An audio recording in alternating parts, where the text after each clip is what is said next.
The views and opinions expressed on America's Workforce Union podcast and its digital media channels are solely those of the speakers and do not necessarily represent the views and opinions of the producers or sponsors.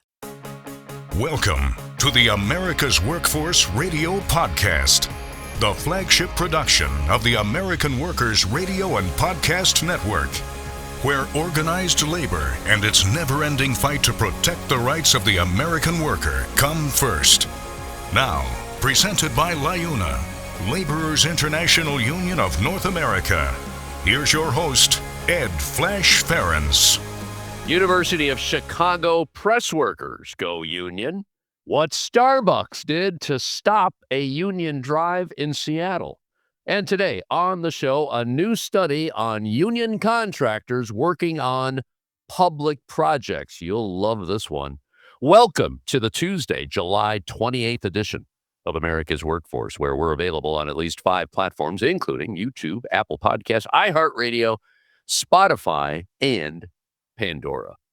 2 words, union difference. How many times have you heard me talk about that on the show? Today, we are going to feature on Trades Day Dr. Larissa Petrucci. Dr. Petrucci is a PhD and is a policy and research analyst at Northern California Construction Industry Compliance. NorCalic.org is the website. She specializes in labor compliance, project labor agreements, and construction apprenticeship. And we're going to talk about a new study analyzing Sacramento County public works projects completed between 2018 and 2022.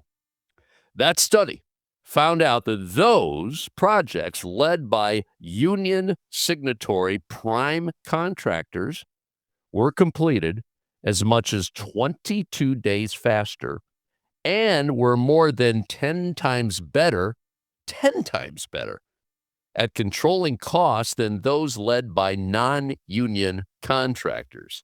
Get this, the data revealed that projects led by non-union firms experience average project cost increases of over $500,000, which is more than 10 times greater than the average increases reported on projects led by union signatory contractors. I love this study. She is going to explain how they were able to capture all this data. Sadly, other states, and you'll find this out in the podcast, other states don't have what they have in California to track what I say is the union difference. So this is good stuff. Congratulations to those in California for making this happen. Good stuff here, the union difference. You're going to hear it right here on America's Workforce. Now, a brief look into the world of labor. This segment brought to you by Boyd Watterson Asset Management.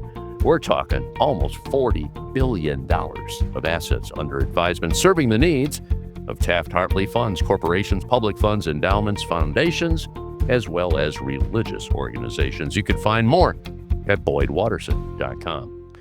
University of Chicago Press Workers Guild has voted to unionize. 89% of voters were in favor of union representation, making the 134 press employees the largest unit in the Chicago News Guild. The workers organized with Local 34071 of the News Guild, CWA. They launched a drive in May after a supermajority of employees signed authorization cards. Now, the University of Chicago Press is one of the largest university presses in the country. The union has called for fair wages, protections from artificial intelligence, and better work conditions, as well as a response to spending limitations and reduced hiring caused by the university's budget crisis. The represented employees will include administrative and IT workers, as well as employees within the press's books and journals and distribution services divisions. The press was only the second book publisher in 2 days to unionize, as over 600 workers in the Hatchet Book Group, the third largest trade publisher in the country, unionized with the Washington Baltimore News Guild. That happened earlier last week. So congratulations to those in the University of Chicago Press Workers Guild, which is part of the CWA. Now on to Starbucks. Starbucks won again at the Labor Board, the National Labor Relations Board, preventing the unionization of a Seattle cafe by 2 hand-delivered mail-in ballots. Listen to this. The workers voted 6-4 to unionize. However, 2 of those ballots were hand-delivered to the NLRB regional office. After Starbucks objected to those 2 votes, a divided board ruled that its rules prohibit such hand delivery. Well, this left the union election at a 4-4 tie, and the union failed to garner the required majority. The sole dissent from the board's sole Democratic member, David Prouty, said that actually noting in the board's rules prevent hand delivery. Though most board elections in recent years take place in person, the unionization vote in question took place in May of 2022. Due to COVID-19, the board frequently held mail-in elections as a safety precaution, and while the board voted and ruled in Starbucks' favor on this issue, it unanimously rejected Starbucks' objections, claiming misconduct by board personnel and the Starbucks Workers United Union. Isn't that crazy? What companies will do to stop a union drive. All right, we're going to take a quick break. When we come back, we're going to talk about the union difference on public works projects in the state of California. That story right after this on America's Workforce. You're listening to America's Workforce with Ed Flash Ferens. It takes LIUNA to keep America running. Over 70,000 public employees are part of LIUNA, the Laborers International Union of North America, delivering critical services such as healthcare and emergency response, as well as maintaining roads and sanitation systems. Even the National Postal Mail Handlers Union, representing over 47,000 U.S. postal workers, is affiliated with LIUNA. Find out what it takes for LIUNA to keep America running at liuna.org. That's LIUNA.org. America's Workforce is brought to you in part by the Communication Workers of America. You can find more at cwa-union.org. This segment of the show is brought to you by the Brotherhood of Maintenance of Way Employees Division of the International Brotherhood of Teamsters. For more information, please visit bmwe.org. America's Workforce is brought to you in part by the Heat and Frost Insulators Labor Management Cooperative Trust. Find out more at insulators.org/LMCT. There is unity and strength for workers. We are the USW. We are the USW. The United Steelworkers. The largest industrial union in North America. We represent 850,000 members in the U.S., Canada, and the Caribbean. We work in metals, rubber, chemicals, paper, oil refining, atomic energy, and the service sector. We are steelworkers, standing strong and fighting for what's right. Now, back to America's Workforce. Here's Ed Flash Ferens. And remember, you can check us out on Facebook or follow us on X, formerly known as Twitter. That would be AWF Union Podcast, AWF Union Podcast. Well, today is Trades Day here on America's Workforce. Every Tuesday and Thursday, we focus on a trade or unions in general, union trades, building trades. Today, our featured guest is Dr. Larissa Petrucci. Dr. Petrucci is a PhD. She is a policy and research analyst at Northern California Construction Industry Compliance, which specializes in labor compliance, project labor agreements, and construction apprenticeship. Larissa, you are a perfect fit for this show, especially on Trades Day. We appreciate your input, and we're going to talk about a new study, and this analyzed Sacramento County Public Works projects. These are projects completed between 2018 and 2022. And as you know, there's a perception out there. A lot of conservatives say, well, you know, the unions, they pay their members a whole lot of money, rich benefits. And if they're on a public project, well, the taxpayers have to pay more for that project. Well, this is a perfect opportunity to dispel that myth I mean, every little bit helps. I know they're going to That's right. continue to say that. You know that. But before we get into this study, and I appreciate your time, I know you're really busy out in California. Why don't you explain? Well, give me a little bit of your background and the organization that you work with. Go ahead. Sure. Well, thanks so much for having me. So excited to talk about this. I love the opportunity to get to talk about how data kind of reinforces the things that many of us already know to be true about union performance, but it's great to have that, objective data to show us that this is really the case. So like you said, Dr. Larissa Petrucci, I am a policy and research analyst with NorCal Construction Industry Compliance. We are a joint labor management cooperation committee. And essentially what we do is we ensure that contractors are compliant with state law regarding public works projects and make sure that there's a level playing field and that all contractors are, playing by the same rules in California. So because public works is something that we're really focused on, a lot of the research I do for NCIC is looking at performance on public works projects.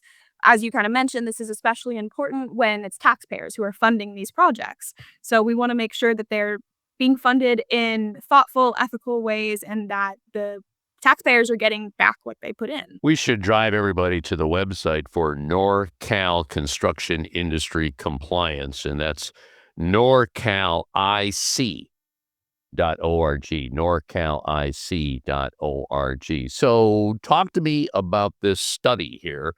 Was this commissioned by who? How did it begin? That's a great question. No, it wasn't commissioned. It began, essentially my role as a research analyst is to try to find data that can help us understand the public works construction workforce, help us understand workers' experiences, project outcomes, and thankfully, in California, there's a ton of publicly available data that can be used for this type of analysis. So in my role, I develop different research projects that can kind of answer these questions about project performance or worker experience, taxpayer value, these kinds of things. And in California, there is a list of all projects that are awarded by a city or a public agency that is using taxpayer dollars. In California, we have something called prevailing wage, which is essentially a minimum wage for workers in the construction industry when they're employed on a public works project. So using this publicly available database, my co-author and I, Dr. Matthew Hinkle, were able to identify projects in Sacramento County. We chose that county because it's the capital of California and is a county where there is a lot of public works projects. So we were able to identify projects that were of similar complexity and compare what the performance outcomes were like on a non-union and a union project. So using lots of different publicly available data, like for example, in California, we have electronic certified payrolls, which just means if a contractor is working on a public works project, they need to submit their payroll data. And that's publicly available, so anyone can see that at any time. And that data told us when workers started on the job and completed on the job. So we were able to identify how long it takes contractors to complete a project. And we worked with the Sacramento Sierra Building Construction Trades Council to confirm for us which contractors on those projects were union or non-union. And then we were able to compare, okay, if there was a union prime contractor on the project, what did their length of time on the project look like compared to a non-union contractor? And then we also this was kind of wild, but we did these hundreds of public records requests to get cost information. With all that work that you went through, that's a lot. That's a tall order, no question. Yeah. What did you find? What were the results? So what we found was that union contractors were associated with a 5 to 6% cost saving. And we also found that union contractors were associated with a 14 to 22% faster completion time than non-union contractors. When it comes to cost savings, let's start right there. Is it because they did the job? And I always say this on the show. They did the job right the first time. Was that part of it? We can't have an exact, explicit answer for exactly why there was that cost savings, but we can use the things that we know about union contractors to develop kind of inferences for why that cost savings might exist. They did it right the first time. They are a highly trained workforce. union contractors in California provide the apprenticeship training for 93% of apprentices in California. So almost all of the training that happens for construction apprentices is happening from a union contractor. And of course, after they finish the apprenticeship program, they typically have relationships where they can go on to work for a union contractor. So these are workers where their employer has really invested in training. So it's not only done right the first time, but it's done in the most efficient manner. This saves money. Now, I'm reading in your news release, I mean, you covered a lot of projects here, a total of 128 projects. That's all part of your data? That's right. Yeah. And I would love to explain something that can be a little bit of a statistical challenge to understand. And I think it's really helpful to understand, exactly what it was that we were comparing. So if you were to compare let's say that there was a park renovation. If you were to compare a union park renovation project to a non-union park renovation project, and you want to see which one got done faster or which one cost less, well, there might be other things that impact that outcome besides just the prime contractor. So it might matter what year that project started. It might matter if there was a lot of repairs done on that project or if it was a completely new park. Essentially, what I'm saying is you really want to make sure you're doing an apples to apples comparison. Yeah, very important. Very important, because otherwise we can't be confident that the finding is about the contractor status. It could be about a number of other things. Well, luckily, in this year of 2026, we have these amazing statistical tools available to us and these amazing software programs where essentially you can input all of the characteristics that you think might affect an outcome. So my co-author, Dr. Hinkle, and I input all of these types of characteristics, like whether it was a new project or a repair project, whether it was a school project or a city project, et cetera, and put it into a software program where you can kind of make sure that you're comparing like to like projects. And so you are narrowing down exactly what it is that you're finding. And when you put that into the software program, it gives you a number that tells you how confident can you be that this is a true finding. And there's different levels of significance. And essentially, our numbers came at the highest level of significance, which means we can be really confident that the thing that we found, that it was union contractors, their union status that impacted these outcomes, we can be confident that that's true. I love this conversation.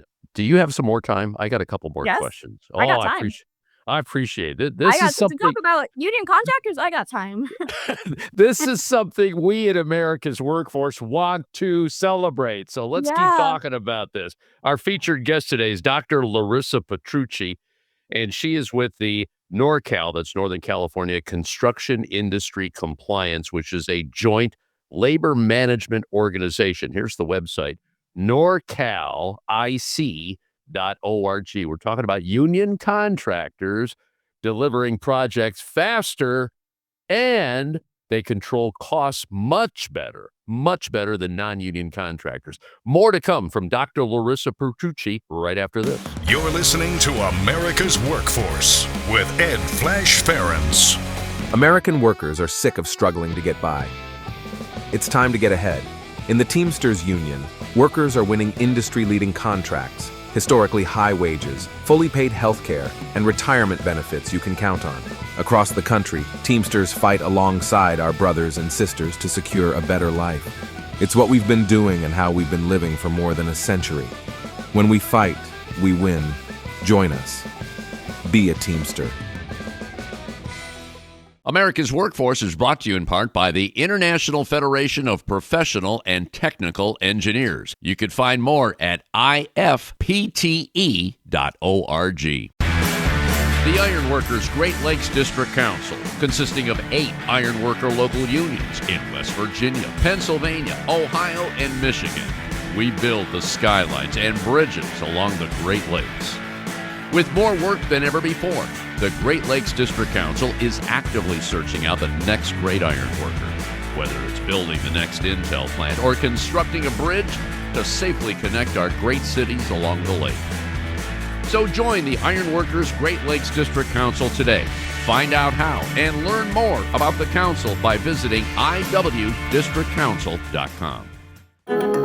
America's Workforce is sponsored in part by Boyd Watterson Asset Management, LLC. Find out more about our investment solutions tailored to meet the needs of Taft-Hartley funds at boydwatterson.com. hire union musicians. Call Music Talent of Cleveland at 216-881-1802. Call Music Talent of Cleveland as your dependable source for professional musicians in Northeast Ohio. Union musicians add harmony to weddings, elegance to parties, and uplifting music for all events. Music Talent of Cleveland contracts solo and ensemble musicians as well as bands and orchestras for single engagements. So hire union musicians. Call Music Talent of Cleveland today. 216-881-1802. Now, back to America's Workforce. Here's Ed Flash Ferens. And don't forget, you can check us out on at least 5 platforms. That includes YouTube, Apple Podcasts, iHeartRadio, Spotify, and Pandora. And when you get an opportunity, here's what you do. Just sign up and receive our shows on a regular basis and give us a rating. Always appreciate those 5-star ratings, so please keep them coming. Our featured guest for Trades Day today is Dr. Larissa Petrucci, who is a policy and research analyst at Northern California Construction Industry Compliance. She specializes in labor compliance, project labor agreements, construction apprenticeship. Boy, there's a lot of apprenticeship programs going on in California. Here's the website, norcalic.org. You were mentioning in the first segment about the database, and also you did public records requests. Well, I tell you, that's what those PhDs are for. When you go to school, you got to know where to look, and how to talk about it on a show like this. It's so darn important.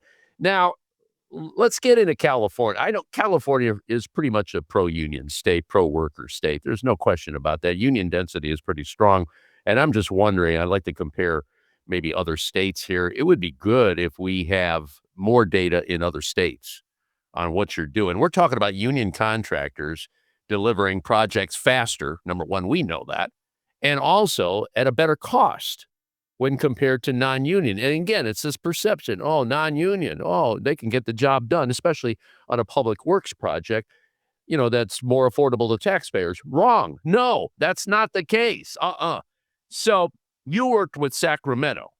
Now, does every major city in California have data that, for instance, you could go into and kind of sniff out these numbers? What do you know about that? Yeah, that's right. So in California, all public agencies or any agency that's awarding a public works project needs to submit that information to the Department of Industrial Relations, the California DIR. So there's one database in California that lists every single public works project that comes from every agency. And I know you did this study with another researcher out of Michigan. I'm just wondering, did you take a look around the country? Is there similar data out there in other states that you're aware of? There really isn't. There's very limited data in other states. We're really lucky in California that we have this data available, and that's why we're conducting the research in California. But I do want to highlight that the reason the data is available is because of laws that people are advocating for to get this information to be public. And it's something that I would highly encourage other states to look into if they want to be able to track this union, non-union performance outcome, because it's really this publicly available data that is allowing us to do this type of analysis. So the unions, and we got a very large union audience, for 3 years in a row, we're the #1 union podcast in America. There's a lot of people that listen to this show. I would ask you to kind of address the person listening right now. Say they're a business manager at a local, and they're in Missouri or Tennessee. There's a tough state for you. Or Alabama. That's even tougher. Now, where do they go to push their legislature to do something like this so they can show the union difference? Well, I, in part, hope that this study is a helpful way to show the value of having this data be available, because I think when we have things like city council meetings and there's a new huge project coming to a city and people are discussing who the contractor should be, you will have union and non-union contractors, workers, apprentices talk about why they think it should be, for example, union or non-union, or often a project labor agreement or non-project labor agreement. And these are people who are in the field every day and know what their experience is. They are talking, from this true experience. However, it's hard for policymakers to make choices on anecdotes. So it's really important to have a larger data set that's more objective, that can help to support the things that you already know are true in the field.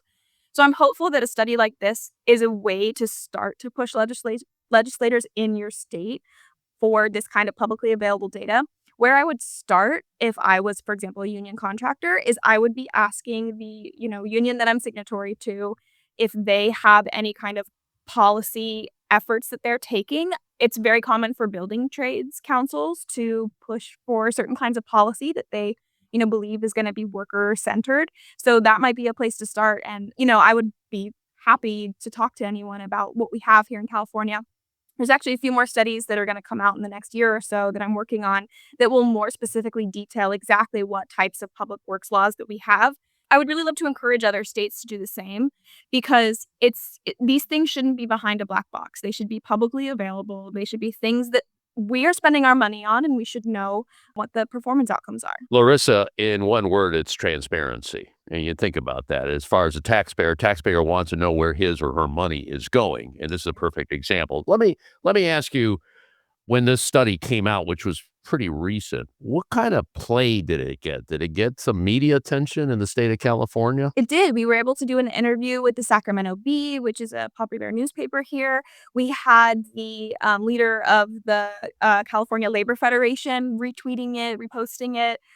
So we are getting a decent amount of play here in California. But we, again, like I said, we're hopeful that this is kind of used as not a unique case, but a model study for what could be replicated in other states as well. I could speak to the state of Ohio, and I want to recall a story, and it goes back 10 years. When Cleveland, Ohio was designated to be the host city for the RNC, this was in 2016. Well, they had to get the hotels together to make sure that they had enough rooms. And the hotel that went up was the Hilton, the downtown Cleveland Hilton.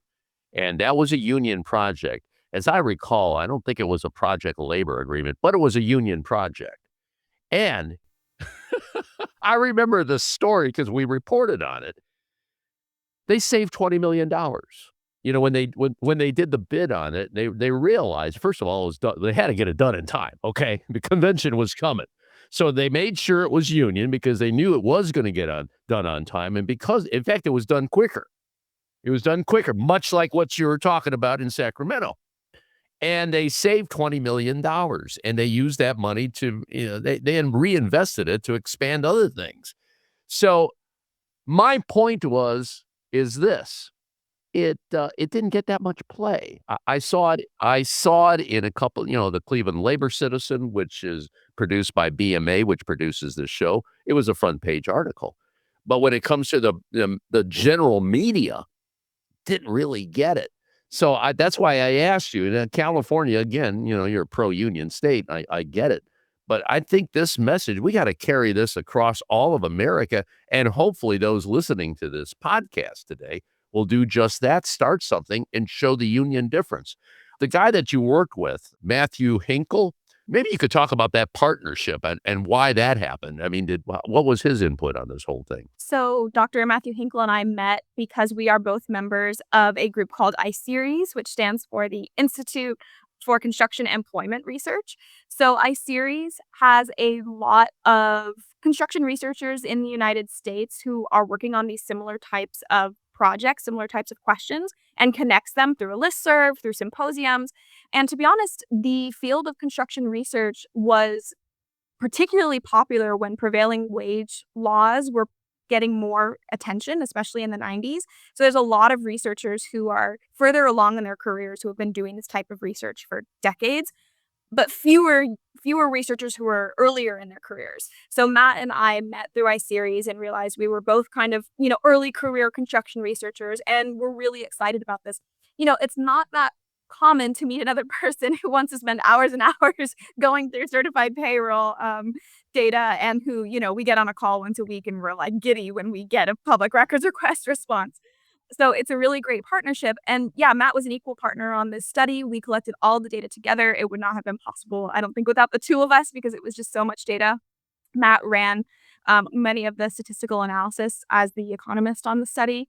And I think that, Matt was particularly interested in the study in California, despite being in Michigan, again, because this data is available and it can help us tell a story about, number one, union, non-union performance, and number two, what kind of information you can get when you have publicly available data. So Dr. Matthew Hinkle. I can't say enough, wonderful things about him. Larissa, I want to go back to transparency because that's what we're talking about here. I mean, you're showing data, publicly available data that's showing the difference between a union contractor and a non-union contractor. The bottom line is you go union, you save taxpayers money. Taxpayers like that. You know what? Workers like that too. Maybe you can speak to that part of this conversation. What do you think? That's right. Yeah, I think transparency is such a huge part of this. I think it's great to talk about the ways that taxpayers, get their best bang for their buck and know that they are supporting a really important type of workforce where an employer is invested in making sure that the worker is able to earn a living wage. This is really challenging in California where, as I'm sure you know, it's very expensive to live here. It's expensive to have wages that can support a family.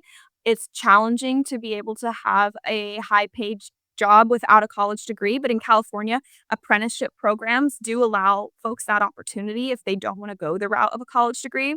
We know from other research that on jobs with a union contractor that they're safer for workers. There's fewer fatalities. There's more emphasis on worker well-being. So I just want to highlight that too, that this is not only just good for taxpayers as a taxpayer, but this is good for people as a community to make sure that those, working in their community are able to do so safely and with dignity and, earning a fair wage. It's a win all around. Well, I love this. I love your input on the show today. I love your energy here. So you can be a guest here on America's Workforce anytime. I want to drive everybody to the website. And you know what?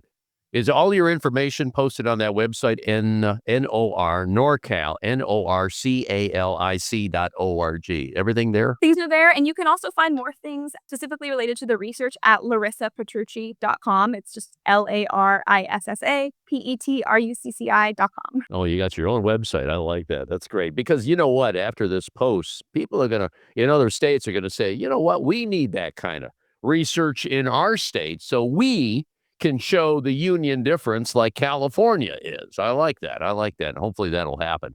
You take care, stay safe, and stay in touch, okay? Thanks so much. Thanks for having me. And that'll be it for yet another edition of America's Workforce. Coming up tomorrow, National Nurses United. Until then, all of you have a safe and wonderful day. That concludes another episode of the America's Workforce Radio Podcast. Thanks for listening, and be sure to subscribe so you never miss a show. America's Workforce is a production of Labor Tools and BMA Media Group. Find out more information online at labortools.com.